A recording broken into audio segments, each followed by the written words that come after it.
ब्रेकनंतर आपल्या सगळ्यांचं पुन्हा एकदा स्वागत। यशोमती ठाकूर यांची एक प्रतिक्रिया आपण पाहूयात। निवडणुका डोळ्यासमोर ठेवून अर्थसंकल्प मांडला गेलाय असं यशोमती ठाकूर यांनी म्हटलंय। शेतकऱ्यांच्या तोंडाला पानं पुसली आहेत, चुना लावलाय, विदर्भासाठी अर्थसंकल्पामध्ये काहीही नाहीये असं यशोमती ठाकूर यांनी म्हटलंय।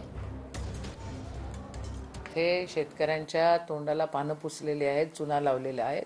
इथं विद्यार्थ्यांसाठी तुम्ही बघितलं तर काही नियोजन झालेलं नाहीये, बेरोजगारांसाठी काही नियोजन झालेलं नाहीये, पेट्रोल डिझेलचे भाव तेवढेच आहे, शेतकऱ्यांना शेतीच्या किमतांना भाव मिळत नाहीये। प्रत्येकाला म्हणतायत की तुम्ही जा अयोध्येला दर्शन करून या, आणि इथं बजेटमध्ये शून्य आहे। अंगणवाडी ताईसाठी काही नाही, आणि विदर्भासाठी तर काहीच नाही, आशा ताईसाठी काही नाही, शिक्षकांसाठी काही नाही, बेरोजगारांसाठी काहीच नाही।